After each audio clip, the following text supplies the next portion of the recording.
Nah, kita memulai khotbah berseri yang baru minggu lalu, Jesus the True and Better. Dan the reason kenapa kita memulai khotbah berseri ini karena bulan Oktober kita merayakan Protestant Reformation. Reformasi ini terjadi 504 tahun yang lalu di tanggal 31 Oktober 1517 di mana Martin Luther melakukan protes terhadap gereja yang sudah menyeleweng dari esensi Injil. Di mana gereja pada saat itu menjual pengakuan dosa. Gereja pada saat itu sudah meninggalkan esensi Injil yaitu kasih Kristus, anugerah Allah. Sehingga yang menjadi fokus dari gereja adalah politik. Menjadi fokus dari gereja adalah power. Yang menjadi fokus dari gereja adalah money. Well, apparently kalau saudara mendengar apa yang terjadi di mana-mana, itu pun juga terjadi saat ini juga. Makanya semangat reformasi yang dikumandangkan oleh Augustine the Hippo yang dikatakan bahwa Ecclesia Semper Reformanda Est, sebuah gereja terus harus mempunyai semangat reformasi. Hati kita terus dikalibrasi untuk kembali kepada Injil. Itulah sebabnya salah satu dari hal-hal yang dikumandangkan melalui Protestant Reformation adalah saved by grace alone. Anugerah adalah basis dari kekristenan. Through faith alone. Bahwa hidup kita hanyalah oleh iman. In Christ alone. Hanya karena Kristus, di dalam Kristus saja. According to scripture alone. Bahwa pewahyuan itu bukan aku dengar dari Tuhan. Kalau aku dengar dari Tuhan harus dicocokkan dengan firman Tuhan. Apakah sesuai dengan firman Tuhan? Pewahyuan di luar Alkitab itu bahaya, saudara. Karena itu bisa menyesatkan banyak orang. For the glory of God alone. Bukan untuk pemenuhan pribadi, bukan untuk semuanya tentang dirimu sendiri, tetapi untuk kemuliaan Tuhan. Itulah sebabnya semangat ini kita perlu bawa. Dan there's no better way untuk merayakan Protestant Reformation ini melalui khotbah berseri kita. The true and better Jesus. Jesus is the true and better dari semua tokoh-tokoh Alkitab. Dan kalau saudara lihat di luar sana ada sola scriptura, solus Christus, sola gratia, sola fide, soli deo gloria. Dan kita bicara tentang dua hal ini. Dan nanti kita akan bicara juga tentang sola fide. Nah, minggu lalu kita sudah melihat bahwa cara metode melihat Alkitab dari kacamata Kristus itu bukan diciptakan oleh manusia atau para pakar teologi, bukan. Atau mungkin profesor-profesor yang menyelidiki Alkitab, bukan. Tetapi Yesus sendiri juga melihat Alkitab melalui dirinya sendiri. Bahwa seluruh Alkitab perjanjian lama yaitu Tanak, Torak, Nefim, dan Ketuvim itu bicara tentang siapa? Tentang dirinya. Makanya minggu lalu kita sempat membahas dua orang Emmaus yang sudah meninggalkan Yerusalem untuk menuju kota yang tidak ada artinya. Mukanya muram, hatinya patah semangat, kehilangan pengharapan. Tetapi waktu ketemu sama Tuhan Yesus, apa yang terjadi? Yesus menceritakan siapa dirinya melalui kitab-kitab para nabi, melalui tulisan-tulisan di perjanjian lama dan hukum Taurat. Dan dikatakan setelah mereka mendengar itu dan mereka mengalami perjamuan bersama dengan Yesus waktu Yesus memecah-mecahkan roti, dikatakan ketika itu terbukalah mata mereka dan mereka pun mengenal dengan Dia. Dan kemudian ayat 32 dikatakan, bukankah hati kita berkobar-kobar ketika Ia berbicara dengan kita di tengah jalan? Dan ketika Ia menerangkan kitab suci kepada kita. Nah, saudara, kita perlu tahu bahwa kadang-kadang kita ini salah kaprah, salah paham, gagal paham. Kita pikir untuk kita ini berkobar-kobar hatinya kepada Tuhan, yang kita butuhkan adalah KKR. Yang kita butuhkan adalah kesembuhan ilahi. Yang kita butuhkan adalah nubuatan. Yang kita butuhkan adalah doa pelepasan, minyak urapan, dan yang lain-lain. Ya, kita hidup di dalam circle yang seperti itu. Tetapi sebenarnya Alkitab tidak pernah menulis hal-hal tersebut yang baru saya sebutkan untuk membuat rohmu berkobar-kobar dan menyala-nyala. Tetapi Alkitab dengan jelas menjelaskan bahwa bukankah hati saudara dan saya berkobar-kobar ketika kita melihat Kristus, bertemu dengan Kristus pada saat saudara menyelidiki firman. Saya mendapatkan banyak kesaksian pada waktu online maupun onsite, pada waktu mereka datang di kebaktian. Dan mereka mendengar bagaimana Kristus diberitakan. Orang yang puluhan tahun di gereja, Mereka duduk dan mereka bilang, saya nggak bisa berhenti nangis Pak. Waktu Bapak menjelaskan gospel connection. Saya nggak bisa berhenti nangis waktu melihat betapa kasih karunia Tuhan itu begitu besar. Saya jadi kembali kepada kasih saya yang mula-mula. Saya sepertinya diperbaharui. Hati saya berkobar-kobar lagi. Bukankah itu yang terjadi pada saat saudara mendengar tentang Injil? Amin saudara. Itu yang menjadi intinya. Dan kemudian bangunlah mereka dan terus kembali ke Yerusalem. Saudara, kalau saudara melihat Old Testament, saya mengingatkan saudara lagi, Old Testament is New Testament concealed. Ya, perjanjian lama adalah perjanjian baru yang belum diungkapkan. Tetapi perjanjian baru adalah perjanjian lama yang sudah disingkapkan dan digenapi melalui siapa? Yesus Kristus. Nah, saya ada satu ayat lagi yang saya akan bacakan sebelum kita masuk ke dalam cerita Habel, yaitu Yohanes 5 ayat 39 sampai 40. Ayo kita baca sama-sama. Ini juga mengkonfirmasi apa yang kita baca minggu lalu di Lukas. 1, 2, 3, baca sama-sama. Kamu menyelidiki kitab-kitab suci, sebab kamu menyangka bahwa olehnya kamu mempunyai hidup yang kekal. Tetapi walaupun kitab-kitab suci itu memberi kesaksian tentang siapa? Aku. Siapa aku ini? Yesus. Wah, ini copot nih saudara. Yesus Kristus.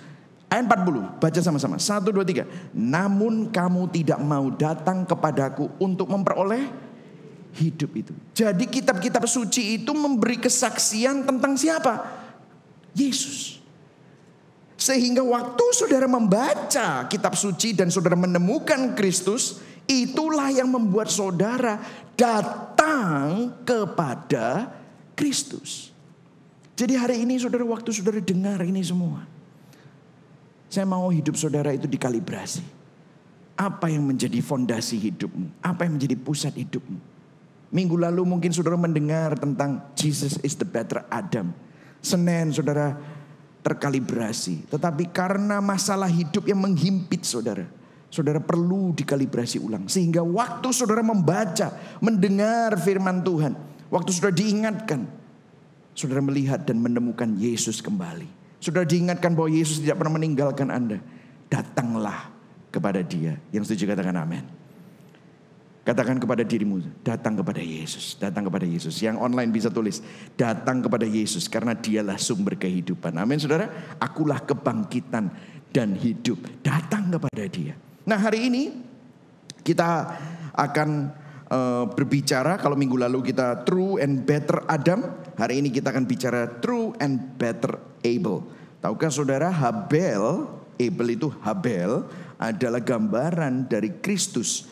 Ya, gambaran bahwa Kristus adalah Habel yang sejati dan Habel yang lebih baik. Nah, kita akan bergantian bersama-sama, kita akan baca sama-sama. Saya akan baca yang putih, saudara baca yang kuning, dari Kejadian 4 ayat 1 sampai ayat yang ke-15. Oke? Kemudian manusia itu bersetubuh dengan Hawa istrinya dan mengandunglah perempuan itu lalu melahirkan Kain. Kata perempuan itu, aku telah mendapat seorang anak laki-laki dengan pertolongan Tuhan. Saudara, selanjutnya dilahirkannya lah Habel adik Kain. Dan Kain menjadi gembala kambing domba. Kain menjadi petani. Setelah beberapa waktu lamanya, maka Kain mempersembahkan sebagian dari hasil tanah itu kepada Tuhan sebagai korban persembahan. Ayat 4, Habel juga mempersembahkan korban persembahan dari anak sulung kambing dombanya, yakni lemak-lemaknya. Maka Tuhan mengindahkan Habel dan korban persembahannya itu. Tetapi Kain dan korban persembahannya tidak diindahkannya. Maka hati Kain menjadi sangat panas dan mukanya muram. Ayat 6 saudara, firman Tuhan kepada Kain, mengapa hatimu panas dan mukamu muram?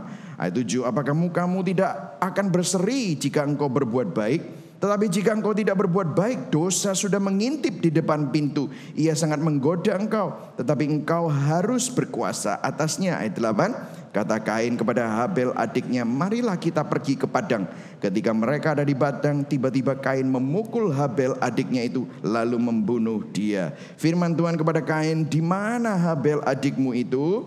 Jawabnya, aku tidak tahu. Apakah aku penjaga adikku? Ayat 10, firmannya, apa yang telah kau perbuat ini? Darah adikmu itu berteriak kepadaku dari tanah. Maka sekarang terkutuklah engkau, terbuang jauh dari tanah yang mengangakkan mulutnya untuk menerima darah adikmu itu dari tanganmu. Apabila engkau mengusahakan tanah itu, maka tanah itu tidak akan memberikan hasil sepenuhnya lagi kepadamu. Engkau menjadi seorang pelarian dan pengembara di bumi. Kata Kain kepada Tuhan, hukumanku lebih besar daripada yang dapat kutanggung. Engkau menghalang aku sekarang dari tanah ini, dan aku akan tersembunyi dari hadapanmu, seorang pelarian dan mengembara di bumi. Maka barang siapa yang akan bertemu dengan aku, tentulah akan membunuh aku. 15. Firman Tuhan kepadanya, sekali-kali tidak. Barang siapa yang membunuh Kain, akan dibalaskannya kepadanya 7 kali lipat. Kemudian Tuhan menaruh tanda pada Kain, supaya ia jangan dibunuh oleh barang siapapun yang bertemu dengan dia. Berbahagialah orang yang mendengar firman Tuhan, memelihara dalam hatinya dan melakukannya dalam hidupnya. Nah saudara, cerita Kain dan Habel ini sudah gak asing. Saudara sering mendengar persembahan Kain dan persembahan Habel ini dibedakan seperti apa. Dan kemudian cerita Kain dan Habel ini adalah kematian dan pembunuhan pertama dalam sejarah umat manusia yang tercatat di Alkitab. Karena apa? Keberdosaan, karena kejahatan, ada kecemburuan yang mengarah pada kedengkian dan akhirnya jadi pembunuhan. Betul ya saudara? Nah, kita akan masuk langsung dan akan melihat beberapa kontroversi di sini dan terutama di ayat yang keempat, dan kita akan melihat sesuatu yang sangat penting. Nah, di ayat yang keempat dikatakan Habel juga mempersembahkan korban persembahan dari anak sulung kambing dombanya, yakni lemak-lemaknya. Maka Tuhan mengindahkan Habel dan korban persembahannya itu. Nah saudara, banyak orang itu waktu melihat perjanjian lama dan melihat, misalnya saya kasih contoh, Nuh berkenan di hadapan Tuhan, Abraham berkenan di hadapan Tuhan, siapa lagi? Henok bergaul dengan Tuhan.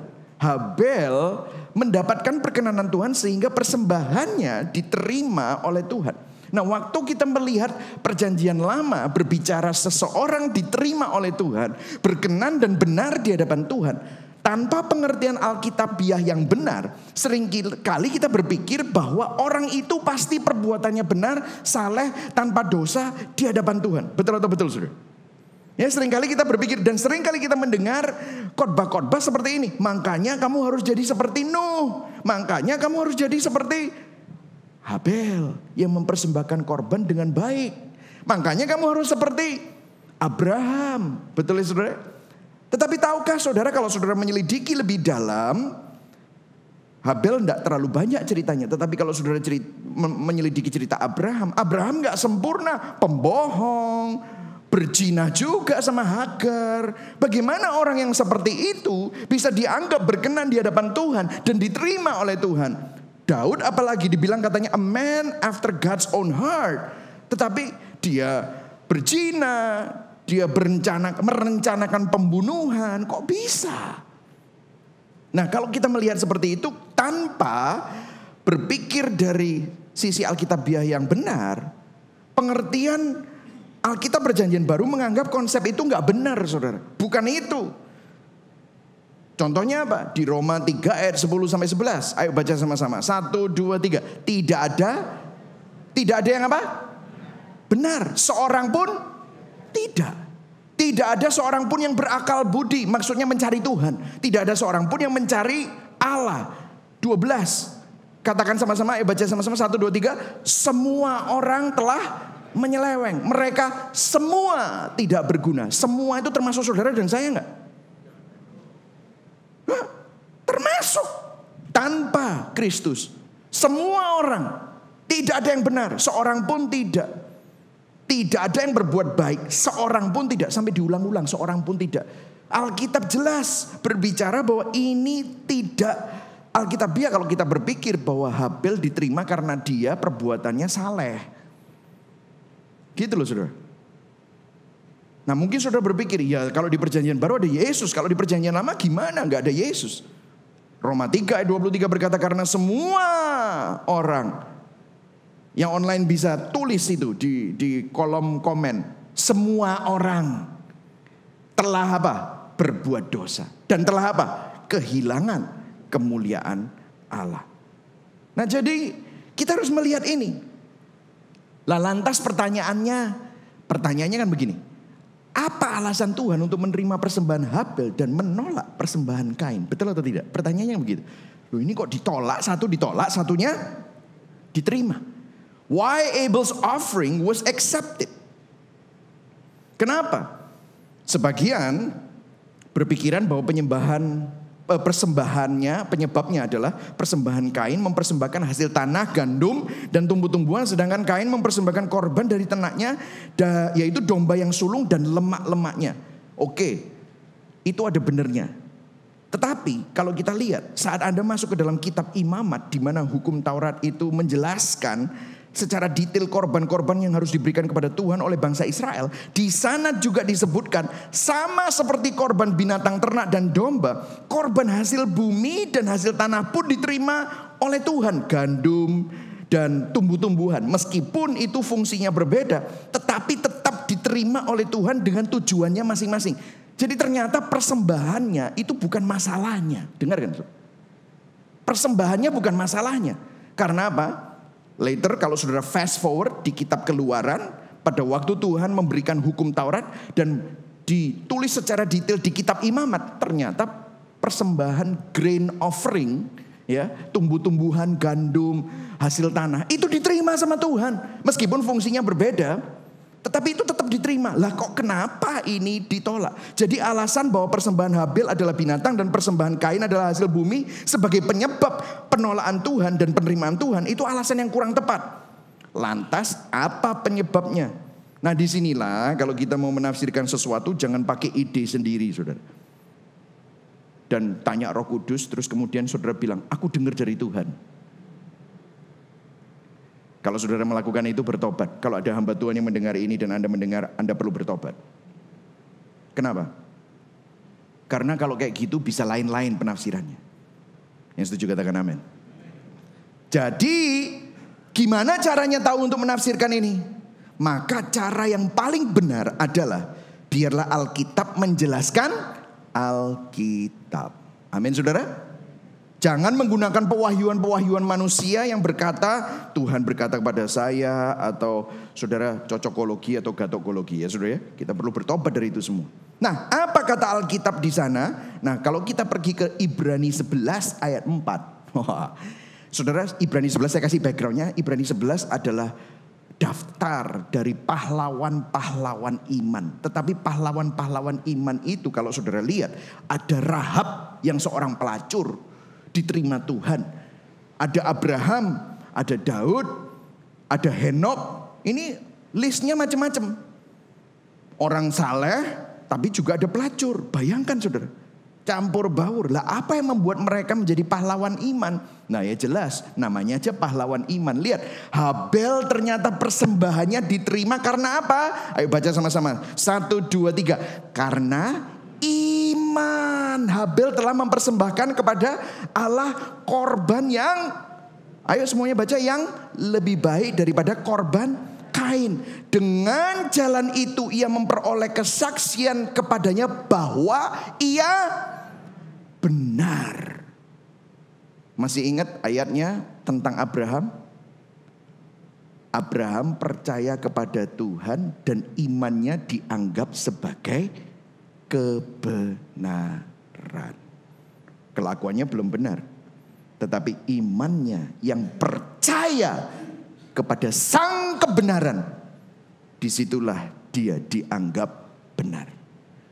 Karena Allah berkenan akan persembahannya itu, dan karena iman ia masih berbicara sesudah ia mati. Hari ini cerita Habel masih berbicara kepada saudara dan saya bahwa Habel itu hidup karena iman. Katakan sama-sama iman. Persembahannya itu adalah luapan imannya. Saudara menangkap ini ya? Makanya kalau tadi sola scriptura yaitu Alkitab saja, solus Christus yaitu Kristus saja, kita hidup oleh sola fide. Kita beriman kepada Allah saja. Yang setuju katakan amin. Jadi hari ini saudara ada sebuah pelajaran yang luar biasa. Bahwa hidup kita adalah hidup oleh iman. Iman itu tidak melihat kondisimu sekarang, Tetapi saudara percaya kepada siapa yang memegang hidupmu. Siapa yang menyelamatkan hidupmu. Lihat, ayat 2 ayat kemudian, itu kan Ibrani 11 ayat 4. Saya kebanyakan ngomong Roma ya. 6 bulan ngomong Roma, ngomongnya mau ngomong Roma lagi. Ibrani 11 ayat 6 berkata apa? Ayo baca sama-sama. 1, 2, 3. Tetapi tanpa iman tidak mungkin orang berkenan kepada Allah. Sebab barang siapa berpaling kepada Allah, ia harus percaya bahwa Allah ada dan bahwa Allah memberi upah kepada orang yang sungguh-sungguh mencari Dia. Kalau saudara sadar bahwa hidupmu ini gak bisa hidup tanpa Tuhan. Iman itu bicara trusting. Bukan cuma hanya percaya, ya aku percaya martabak itu enak tapi saudara gak pernah makan. Ya itu namanya bukan iman ya saudara ya. Tetapi saudara percaya dan kemudian mempercayakan hidupmu. Saudara bisa percaya bahwa ini bisa menahan berat saya. Tetapi kalau saya gak leaning on it, kursi itu saya bilang bisa gak menahan berat saya? Bisa. Tetapi kalau saya tidak duduk di atasnya, maka saya belum menghidupi iman saya. Iman itu adalah trusting. Will you trust God in your life? Di dalam hidup saudara. Kenapa saudara hidup ini masih seringkali kita ini bergumul dengan iman kita. Makanya kita pernah membuat khotbah berseri bergumul dengan keraguan. Tahukah saudara, waktu saudara ragu sebenarnya saudara semakin serius dengan imanmu. Ragu itu bagus, it's okay. Karena waktu saudara ragu, saudara ingin mencari tahu. Saudara ingin mengeksplor, berefleksi untuk supaya saudara sadar di mana saudara menaruh pijakan hidupmu, kakimu di dalam hidup saudara. Hari ini di mana imanmu berada? Apakah imanmu berada di uangmu? Imanmu berada di kekuatanmu sendiri? Nah, kita kontraskan ya, apa yang terjadi dengan Kain. Kita lihat, lantas apa alasan Tuhan menolak persembahan Kain. Nah, kita lihat ya, Kejadian 4 ayat 5 sampai 7. Tetapi Kain dan korban persembahannya tidak diindahkannya. Stop dulu saudara, lihat saya. Yang online bisa lihat saya. Lihat saudara, di sini adalah Kain dan korban persembahannya tidak diindahkan. Lihat.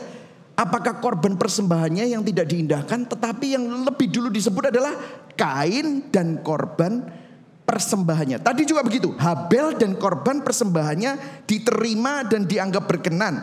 Kain dan korban persembahannya tidak diindahkan.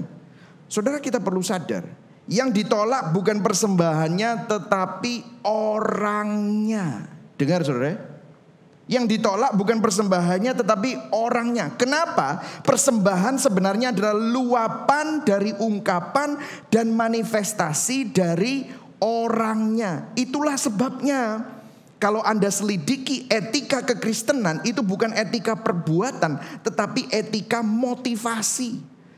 Perbuatannya bisa kelihatannya baik, tetapi kalau motivasinya gak baik, maka Tuhan tidak bisa terima itu. Betul ya saudara? Saudara perlu sadar bahwa somehow kita perlu sadar bahwa ada sesuatu yang salah dari hati Kain.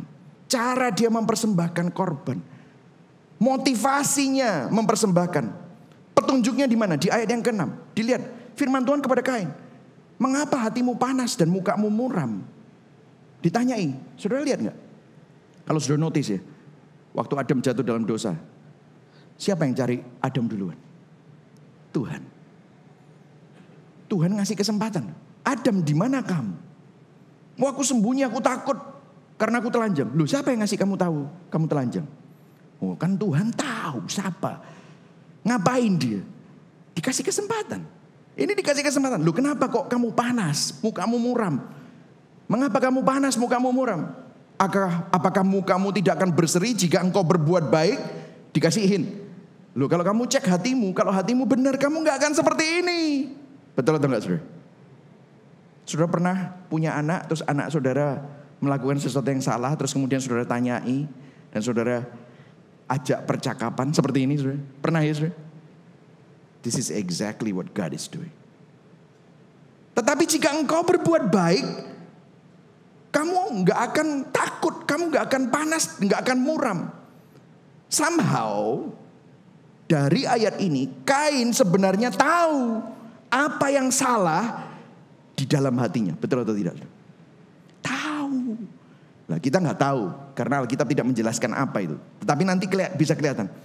Karena pertanyaannya di ayat 7. Ya, apakah mukamu tidak akan berseri jika engkau berbuat baik? Tetapi jika engkau tidak berbuat baik, dosa sudah mengintip di depan pintu. Ia sangat menggoda engkau, tetapi engkau harus berkuasa atasnya. Karena ada pertanyaan itu, tetapi Kain tidak meresponi Tuhan. Kain tidak mengindahkan percakapan yang dimulai oleh Tuhan. Kain bahkan marah sama Tuhan, marah sama brothernya. Apa yang terjadi? Dari sini kalau saudara saya menyelidiki ya, beberapa teolog-teolog yang menulis banyak tentang hal ini. Dosa Kain, hati Kain yang jahat, hati Kain yang menolak Tuhan, itu sebenarnya adalah dosa kita semua. Mirip sekali. Dosanya adalah self-righteousness and self-reliant. Dosa Kain adalah kebenaran diri sendiri. Aku mau gini, aku sudah bagus memberikan persembahan. Kok pakai dicek-cek, mengandalkan kekuatan, mengandalkan diri sendiri. Aku tidak peduli, aku tidak butuh. Aku pakai caraku sendiri. Akarnya di mana? Akarnya di hati. Sebelum dosa itu keluar di perbuatan dan pikiran, itu semua dari hati. Kalau sudah perhatikan di sini, tetapi Kain dan korban persembahannya tidak diindahkannya. Lalu baca sama-sama yang huruf besar 1, 2, 3. Hati Kain menjadi sangat panas. Hatinya membara dengan marah. Karena apa? Dia merasa, aku sudah susah-susah, sudah bagus tak kasih persembahan. Sudah pernah bersikap seperti itu kepada Tuhan? Udah bagus aku datang ke gereja, lumayan nih. Saya pernah diceritain orang, aku iki yo jadi bojo, nyeleweng yo enggak, kerja yo iyo, nang gereja loh aku ya nang gereja. Masih aku main game terus tapi at least nang gereja. Atau WhatsAppan terus. Lumayan loh aku ini. Kebenaran yang dibangun atas dirinya sendiri. Gak nyeleweng, gaji yo tak openi bojoku ambil anak-anakku. Meskipun ya aku punya hidup sendiri. Kebenaran atas dirinya sendiri. Mengandalkan kekuatannya sendiri. Begitu ada sesuatu, Tuhan mana buktinya? Bocok. Percuma. Sombong. Mengandalkan kekuatannya sendiri. Hati Kain menjadi sangat panas. Firman Tuhan kepada Kain, mengapa hatimu panas? Saudara lihat ya, dosa adalah permasalahan apa? Permasalahan apa? Hati. Katakan sama-sama, permasalahannya di hati saya. Amin saudara ya. Yang online bisa. Masalahnya ternyata di hati. Kain berdosa di dalam hatinya. Persembahannya ditolak karena hatinya. Kain marah di dalam hatinya. Perbuatan Kain adalah manifestasi dari keadaan hati yang berdosa. Saudara-saudara bisa melayani Tuhan, saudara bisa pergi ke gereja, saudara bisa kelihatannya ngomong amin, tetapi hatimu gak ada yang tahu. Betul atau enggak saudara? Ini loh hati, makanya kita selalu bicara bukan tentang steps. Kalau saudara notice ya, semua pembicaraan tentang Injil itu tentang hati. Kalau Tuhan bicara tentang persembahan, perpuluhan, tentang pemberian, itu bukan tentang duitnya. Gak butuh duit. Tetapi bicara tentang masalah hati. Kalau Tuhan bicara tentang kekudusan, Tuhan, aku gak peduli dengan pengorbanan-pengorbananmu. Aku muak dengan pengorbanan-pengorbananmu. Marilah kita duduk dan berperkara di Amos. Apa? Bicara tentang apa? Hati. Hati. Jadi hari ini jangan salah kaprah, saudara, kita ini selalu cari celah untuk memanipulasi Tuhan dengan perbuatan-perbuatan kita. Kita perlu bertobat. Karena bukan persembahannya yang ditolak, tetapi hati Kain yang ditolak. Yang setuju katakan amin. Ya. Dan saudara ya, coba kita lihat ya ayat 7b. Kalau hatimu gak bertobat, kalau hatimu tidak dikalibrasi, kalau hati saudara dan saya terus berada di dalam jalur itu, saat kita dipengaruhi oleh dosa, temptation, pencobaan, dan kita tidak bertobat, saat kita membiarkan pikiran-pikiran yang menyeleweng itu bercokol, saat kita entertain the thought of sin, pikiran-pikiran dosa. Lihat, dosa sudah apa? Mengintip di depan pintu. Ia sangat menggoda. Dan kalau kita tetap ada di jalur itu dan tidak mau bertobat, dikatakan, tetapi engkau harus berkuasa atasnya. Maksudnya apa? Mestinya kamu bertobat, maka dosa itu dikalahkan. Tetapi lihat, maka kalau saudara tidak bertobat, maka bukan kita yang berkuasa atas dosa, tetapi dosa yang berkuasa atas kita. Betul atau tidak? Saudara pernah enggak? Saudara lagi duduk ngomong-ngomong sama orang, terus tiba-tiba saudara tersinggung oleh perkataan orang itu. Pertamanya kan biasa. Terus apa yang terjadi? Saudara mulai mikir-mikir kan? Betul gak? Kurang ngajar bang Iko. Dia gak ru ya, sapa aku? Maya, ini Surabaya nih saudara. Persebaya wani, bonek gitu. Mentero tak sepro aja lagi. Sambil makan. Ngajar mulai mukanya merah. Saudara pikir-pikir. Tiba-tiba saudara pulang marah-marah. Aku gak gelem mangan mana ambek dhek. Kurang ngajar iki. Perlu tak labrak. Loh, tadi makan-makan loh. Nggak ada maksud mungkin orang tersebut. Tetapi kurang sensitif, ceplas-ceplos. Saudara mulai berpikir, apa yang terjadi? Marah, panas. Apa yang terjadi? Pengen ngelabrak, sudah bikin rencana. Engko nek ketemu ya. Tak anteni nang ngarepi wong-wong akeh. Tak sekak deh. Wah, gitu kan saudara. Mungkin saudara di dalam pertemuan keluarga. Siapa? Adikmu, pamanmu, sepupumu, sahabatmu. Saudara terus ini terjadi. Apa yang terjadi? Lama-lama. Seperti lingkaran setan gak bisa keluar dari itu semua. Akhirnya lama-lama saudara semakin benci dan semakin benci. Sehingga akhirnya masuk ke dalam dosa, berbagai dosa yang lain. Dan lihat apa yang terjadi. Maka kata Kain kepada Habil adiknya, marilah kita pergi ke padang. Ketika mereka ada di padang, tiba-tiba Kain memukul Habil, adiknya itu, lalu membunuh dia. Firman Tuhan kepada Kain, di mana Habil adikmu itu? Ayat 9 progresnya persis seperti dengan Adam. Ditanyain lagi loh, ada kesempatan lagi untuk bertobat. Di mana adikmu? Aku nggak tahu. Emangnya aku suster adikmu? Gitu, adikku, gitu saudara. Gak ngurus. Gitu saudara. Firman-Nya, apakah yang telah kau perbuat ini? Darah adikmu kepadaku dari tanah. Saudara, setiap dosa kita, seberapa hebat kita menyembunyikannya, seberapa hebat kita berpura-pura, di hadapan Tuhan tidak ada yang tersembunyi. Kain mungkin masih berusaha membersihkan tubuhnya dari darah adiknya. TKP pembunuhannya, betul saudara. Mengubur tubuh adiknya, membersihkan darahnya, tetapi darah yang tercurah ke tanah itu berteriak kepada Tuhan. Darah Habel tercurah ke tanah berteriak kepada Tuhan. Para teolog-teolog dan pakar Alkitab berkata bahwa darah Habel berteriak kepada Tuhan. Vengeance and justice, keadilan, pembalasan dan penghukuman. Darah Habel berteriak kepada Tuhan untuk membalas. Ini ada dosa gara-gara orang ini. Dan saudara lihat konsekuensi dosa. Konsekuensi dosanya apa? Ayat 11. Maka sekarang terkutuklah engkau, terbuang jauh dari tanah yang mengangangkan mulutnya untuk menerima darah adikmu itu dari tangannya. Ayat 12. Apabila engkau mengusahakan tanah itu, maka tanah itu tidak akan memberikan hasil sepenuhnya lagi kepadamu. Engkau menjadi seorang pelarian dan pengembara di bumi. Ini lebih parah daripada kutuk Adam. Kalau kutuk Adam dikatakan apa? Minggu lalu kita sudah belajar ya. Terkutuklah tanah karena engkau dengan bersusah payah engkau akan mencari rezeki dari tanah seumur hidupmu. Tanahnya masih berhasil, masih bisa dikerjakan. Kalau ini tadi, tanahnya tidak akan menghasilkan, memberikan hasil sepenuhnya lagi bagimu. Jadi kalau Adam itu adalah kegagalan dan kesia-siaan, ini double. Gagalnya makin banyak dan kesia-siaan semakin banyak.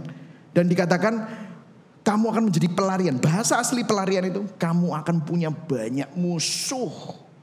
Karena hatimu yang jahat, marah itu, akan begitu banyak orang yang akan benci terhadap engkau. Akan ada begitu banyak orang yang salah mengerti terhadap engkau. Saudara, kalau kita lihat ini semua ya, bukankah ini dosa manusia, benar gak sih? susah payah cari uang. Kalau akhirnya dapat, harus dapatnya pakai darah. Harus dapatnya nilep orang, makan orang, nipu orang. Betul enggak? Sehingga ada korban, sehingga saudara dimusuhi orang, reputasimu hancur. Akhirnya dapat apa? Kelihatannya dapat uang banyak, tetapi hatinya tetap kosong. Kamu akan menjadi pengembara di bumi. Kamu akan keliling cari makna kehidupan di bumi ini, tetapi kamu gak pernah nemu. Kamu berusaha untuk mencari penerimaan, berusaha mencari makna kebahagiaan, kepuasan, gak pernah nemu. Keliling, apa yang terjadi? Inilah kutuk Kain. Saudara dan saya kalau tidak bertobat dan tidak menerima Kristus, inilah hasil dari hidup kita. Firman Tuhan berkata di Yeremia 17 ayat 5-6. Ayo baca sama-sama yuk. Ini Alkitab bicara gini. 1, 2, 3. Beginilah firman Tuhan. Terkutuklah orang yang mengandalkan manusia, yang mengandalkan kekuatannya sendiri, dan yang hatinya menjauh daripada Tuhan. Ia akan seperti semak bulus di padang belantara. Ia tidak akan mengalami datangnya keadaan baik. Ia akan tinggal di tanah angus, di padang gurun, di negeri padang asin yang tidak berpenduduk. Sepi, pelarian. Saudara tahu di Alkitab selalu bilang Abraham dari Ur Kasdim, ya kan gitu. Yesus dari Nazaret. Kalau si siapa? Kain ini, dia tidak ada dari mana-mana, tidak punya identitas. Saudara, bukankah manusia itu seperti itu? Aku adalah seorang businessman, tiba-tiba bisnisnya hancur, tidak punya identitas. Aku adalah seorang suami, kepala keluarga, keluarganya berantakan, gak punya identitas. Di mana identitasmu? Apa yang menjadi fondasi kau bangun identitasmu? Gak ada identitas sama sekali. Kalau orang mengandalkan manusia dan kekuatannya sendiri, dia akan seperti semak bulus di padang belantara, tidak mengalami datangnya hari baik, keadaan baik. Ia akan tinggal di tanah angus di padang gurun. Mungkin sudah bilang, loh orang itu banyak yang kaya loh saudara. Pastor banyak loh yang kaya. Tapi buktinya mana? Saudara, kalau saudara nonton semua film-film yang ada di Netflix, ya yang paling baru Squid Game gitu saudara ya. Yang gak punya duit berpikir bahwa duit akan memberikan dia kepuasan sehingga dia rela mati untuk dapetin itu. Spoiler alert, saya gak akan kasih tahu lah. Tapi yang kaya bosen dengan kekayaannya sehingga dia membutuhkan sesuatu yang exciting karena dia tidak memiliki makna. Jadi sebenarnya masalah yang kaya dan yang miskin sama. Semuanya menjadi pengembara. Gak menemukan makna apa-apa. Betul saudara? Apa yang kamu cari? Apa yang kamu cari? Identitasmu di mana? Yudas 1 ayat 11. Celakalah mereka karena mereka mengikuti jalan yang ditempuh oleh Kain. Saudara, saya mau tanya sama saudara. Dari tadi saudara dengar tentang Kain. Kain ini merepresentasikan siapa? Who does Cain represent?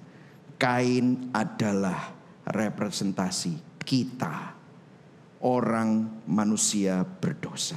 Keadaan kita yang mendirikan kebenaran atas dirinya sendiri, mengandalkan kekuatan kita sendiri.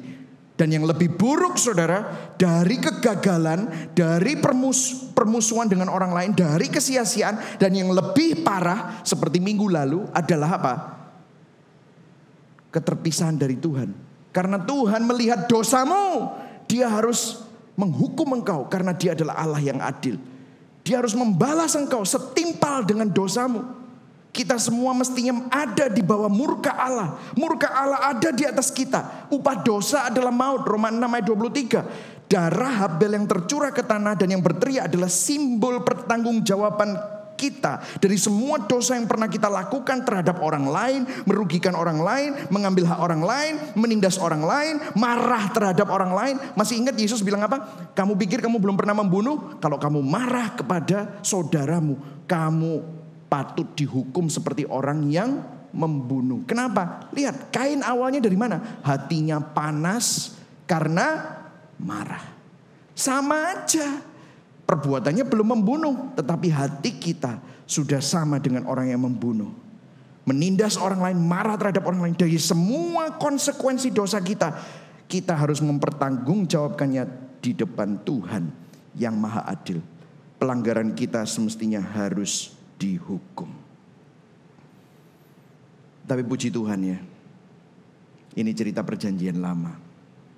Disinilah ada Injil kabar baik. Puji Tuhan ada kabar baik. Yang setuju katakan amin.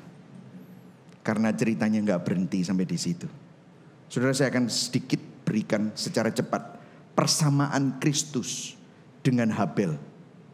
Saudara, kalau kita lihat darah Habel yang tercurah itu adalah bayangan darah seorang juru selamat yang juga tercurah, namanya Yesus Kristus. Nah, saya akan berikan perbandingan secara cepat dan kita akan masuk ke klimaksnya. Apa perbedaan antara darah Habel dan darah Yesus? Saudara, kalau saudara lihat Habel dan Kristus itu banyak persamaannya. Yang pertama, Habel adalah seorang gembala. Yesus berkata kepada murid-muridnya dan bangsa Israel, dibilang apa? Aku adalah gembala yang baik. Domba-dombaku mendengar suaraku. Dikatakan bahwa dia berkata bahwa saudara dan saya adalah domba-dombanya. Yesus adalah gembala agung kita, gembala yang sejati. Aku mengenal domba-dombaku dan domba-dombaku mengenal aku. Aku memberikan nyawaku bagi domba-dombaku. Habel mati dibunuh oleh saudaranya. Nanti saudara akan lihat Yesus pun juga seperti itu. Habel mempersembahkan korban. Yesus mempersembahkan dirinya sebagai korban. Yesus adalah anak domba Allah yang mempersembahkan dirinya sendiri untuk menghapus dosa. Saudara masih ingat Yohanes Pembaptis berkata di Yohanes 1:29, lihatlah dia, anak domba Allah yang datang untuk menghapus dosa manusia. Ini adalah persamaannya. Kalau Habel mempersembahkan korban melalui domba, Yesus sebagai imam besar, dialah anak domba Allah itu. Kalau Kain adalah gambaran dari kita manusia yang berdosa, dan Habel adalah gambaran dari bayangan dari Kristus. Siapa yang menyalibkan Kristus? Habel yang sejati. Saudara dan saya, Habel yang sempurna di atas kayu salib. Dosamu dan dosa saya. Kain membunuh Habel. Saudara dan saya juga sebenarnya menaruh Kristus di atas kayu salib. Karena pelanggaran kita, ganjaran yang mendatangkan keselamatan itu ditimpakan atas dia, yaitu Yesus Kristus. Itulah sebabnya ada persamaan yang ketiga, bahwa Habel tidak bersalah dibunuh oleh saudaranya. Tetapi Yesus adalah inkarnasi Allah tanpa dosa, disalibkan oleh saudara-saudaranya, yaitu siapa? Orang Yahudi. Makanya Yesus dibilang yang sulung di antara segala-galanya. Saudara dan saya semestinya binasa, tetapi saudara dan saya, dosa kita yang ditanggung di atas kayu salib. Kita yang mestinya menerima pembalasan, kita yang mestinya menerima penghukuman, kita yang mestinya mengalami murka keadilan Allah. Tetapi Yesus, Habel yang sejati, Habel yang sempurna, Habel yang lebih baik, menanggungnya di atas kayu salib. Kalau darah Habel tercurah ke tanah, berteriak kepada Tuhan, berteriak dari tanah keadilan, pembalasan dan penghukuman. Di Ibrani 12 ayat 24 dikatakan begini. Saya akan bacakan buat saudara. Kita juga diterima oleh Yesus sendiri, sang perantara dalam perjanjian yang baru. Secara rohani kita dipercik dengan darah Yesus yang membersihkan hati nurani kita dari dosa. Darah Habel, orang yang pertama dibunuh, tidak membawa berkat melainkan kutukan. Tetapi darah Yesus membawa berkat yang besar. Berikan tepuk tangan buat Tuhan kita. Wow! Kalau darah Habel berteriak keadilan, penghukuman, murka, pembalasan, darah Habel berteriak seperti itu atas dosa saudara dan dosa saya. Karena semua dosa kita harus dipertanggungjawabkan di hadapan Tuhan. Tetapi darah Yesus tercurah di atas salib dan berteriak juga kepada Tuhan. Tetapi teriakannya bukan pembalasan, teriakannya bukan keadilan, teriakannya bukan murka. Tetapi teriakannya apa di Lukas 23 ayat 24? Ya Bapa, ampunilah mereka, sebab mereka tidak tahu apa yang mereka perbuat. Inilah teriakan Yesus. Yesus bukan minta pembalasan, tetapi biar aku saja yang menanggungnya. Biar aku saja yang menjalaninya. Sehingga mereka yang mestinya ada di tempatku ini, kita tukar tempat. Sehingga pembalasan murka Allah itu, biar aku yang menyerapnya. Dan bukan domba-dombaku. Karena akulah gembala yang baik. Darah Yesus tercurah di atas salib, berteriak kepada Tuhan. Darahnya berteriak apa? Anugerah, pengampunan, dan belas kasihan saja. Darah Yesus menyerap pembalasan, hukuman, keadilan. Tetapi pada waktu dia di atas kayu salib, karena dia adalah Tuhan sendiri, dia juga mencurahkan kasih-Nya kepada saudara dan saya. Itulah sebabnya di atas salib kasih dan keadilan Tuhan bertemu. Karena begitu besar kasih Allah akan dunia ini, sehingga dia mengaruniakan anaknya yang tunggal, supaya barang siapa yang percaya kepadanya tidak binasa, melainkan beroleh hidup yang kekal. Allah menjadikan Yesus, Habel yang sempurna itu, dia yang tidak mengenal dosa, menjadi dosa karena kita, supaya kita yang berdosa menjadi kebenaran Allah di dalam Kristus. Itulah Injil. John Calvin bilang begini mengenai Ibrani 12 ayat 24. Darah Kristus berteriak jauh lebih kuat karena darahnya tersedia untuk memberikan pengampunan atas dosa kita. Darah Habel tidak berteriak untuk itu, karena darah pembunuhnya hanyalah yang berteriak menuntut pembalasan di hadapan Tuhan. Tetapi darah Kristus berseru dan menyerukan penebusan yang dikaryakannya untuk terus terdengar kepada Tuhan setiap hari. Bukankah ini merupakan kabar baik, saudara? Saudara, tadi terjemahan dari Ibrani 12 ayat 24 adalah terjemahan sederhana Indonesia. Di dalam terjemahan baru, kita baca sama-sama ya. 1, 2, 3. Dan kepada Yesus, perantara perjanjian baru, dan kepada darah pemercikan yang berbicara lebih kuat daripada darah Habel. Saudara tahu, berbicara lebih kuat itu bukan past tense, artinya cuman sekali dulu, tetapi present tense. Bukan spoke tetapi speaks. Oh sorry ini salah ya Bu, spekas ya. Speaks. Artinya apa? Terus menerus.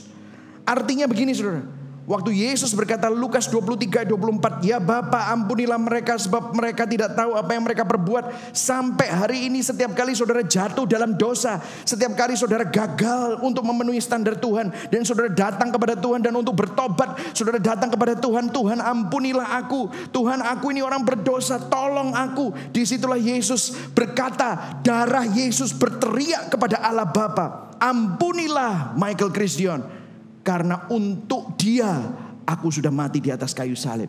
Ampunilah nama saudara siapa, karena untuk dia aku sudah menjalani salib. Aku jadi dosa meskipun aku tidak mengenal dosa, karena aku mengasihi nama saudara. Saudara tulis itu. Siapa saudara? Karena itulah saudara bisa mendapatkan perkenanan Allah. Karena sampai saat ini darah Kristus terus menerus berteriak pengampunan atas nama saudara. Berteriak pengampunan dan anugerah, kasih karunia dan belas kasihan. Saudara diselamatkan karena ada orang yang menanggungnya. Saudara, setiap kali kita perlu diingatkan akan ini. Kenapa? Karena pertobatan itu bukan hasil pertobatanmu 5 tahun yang lalu, tetapi hari ini pun kalau saudara bertobat, saudara tetap diterima Tuhan. Hari ini saudara perlu ingat, kalau aku gagal tadi pagi tentang sesuatu, aku bisa datang kepada Tuhan. Dan Tuhan tetap bilang, ampuni dia, karena aku sudah mati bagi dia. Darahku sudah tercurah untuk menebus dosa, menebus setiap hidup kita semua. Sehingga pengalaman pertobatan saudara bukan sesuatu yang terjadi tahun lalu, tetapi hari ini fresh. Hidupmu oleh anugerah, hidupmu karena anugerah, dan akan terus ditopang oleh anugerah Tuhan. Yang setuju katakan amin. Saudara, Jesus is the true and better Abel. Yesus adalah Abel yang sejati, Habel yang sejati, Habel yang sempurna. Nah sekarang terakhir saudara, saya cuma punya 3 menit. Aplikasi hidup. Saudara, tahukah saudara setiap kita membangun kehidupan dan menjalani kehidupan? Betul saudara? Saya mau tanya sama saudara. Siapa yang saudara percayai? Apa dasar saudara hidup ini? Pekerjaanmu, ibadahmu, pelayananmu. Apa yang menjadi dasar? Apa yang menjadi fondasi? Siapa yang kamu percayai? Saudara, banyak orang berpikir bahwa loh kan aku sudah melayani Tuhan, aku kan sudah begini, aku kan sudah begitu. Saudara dengarkan, setiap kali ya saya konseling sama orang, aku kan sudah percaya sama Tuhan, aku kan sudah melayani Tuhan, aku kan sudah. Saudara, fokus dari perkataannya dia apa? Aku kan sudah. Iman itu bukan percayanya pada aku kan sudah, bukan. Tetapi iman itu percayanya Yesus sudah mati dan bangkit bagiku. Yesus sudah jadi dosa supaya aku yang berdosa jadi benar. Yesus lebih dulu, lihat. Manusia selalu bilang apa? Aku kan sudah begini, aku kan sudah begitu, aku kan sudah memberi, aku kan sudah melayani. Saudara, pertanyaannya itu loh, dengarkan. Siapa yang kamu percayai? Kalau kamu percayai sama aku, disitulah kamu akan seperti Kain, mendirikan kebenaranmu sendiri, mengandalkan kekuatanmu sendiri. Waktu kamu pulang dari gereja ini, kalau kamu berpikir pahlawannya adalah aku yang harus, maka kamu sebenarnya kembali kepada dirimu sendiri. Tetapi biarlah saudara selalu ingat, pahlawan kita adalah Yesus Kristus, Sang Juru Selamat. Yesus sudah, maka kita. Yang setuju katakan amin. Yesus sudah, katakan sama-sama. Yesus sudah, maka saya. Amin saudara. Yesus lebih dulu, maka kita mampu. Berikan tepuk tangan buat Tuhan. Itu loh Injil, beda saudara. Amin. Mari sama-sama bangkit berdiri, saudara diberkati hari ini. Amin. Matius 7 ayat 21-23 lihat ya. Bukan setiap orang yang berseru kepadaku Tuhan, Tuhan akan masuk ke dalam kerajaan surga, melainkan dia yang melakukan kehendak Bapakku di surga. Pada hari terakhir banyak orang yang berseru kepadaku Tuhan, Tuhan. Lihat, persis seperti tadi saya. Bukankah kami bernubuat demi namamu? Bukankah kami mengusir setan demi namamu? Bukankah kami mengadakan banyak mujizat demi namamu juga? Lihat, di mana tumpuan imannya orang-orang yang ngomong itu? Di perbuatannya. Yesus berkata, aku akan berterus terang kepada mereka, aku tidak pernah mengenal kamu. Enyahlah daripadaku, kamu sekalian pembuat kejahatan. Perbedaannya orang yang beriman pada dirinya sendiri dan perbuatannya, kebenaran sendiri dan mengandalkan kekuatannya sendiri. Ya ini, aku sudah begini loh Tuhan, aku sudah begitu loh Tuhan. Nanti Tuhan satu hari tanya sama saudara, kenapa kamu boleh masuk surga? Saudara jawabnya, aku sudah begini Tuhan, aku sudah begitu, sudah kelihatan saudara. Dari dulu saudara selalu bergantung pada kekuatanmu sendiri. Tapi biarlah hari ini saudara bertobat. Saya pun juga perlu bertobat, karena manusia suka mengandalkan kekuatannya sendiri. Tapi biarlah hari ini kita mengandalkan Kristus, mengandalkan Tuhan, menaruh iman kita kepada Tuhan. Amin saudara. Mari sama-sama kita nyanyikan lagu ini.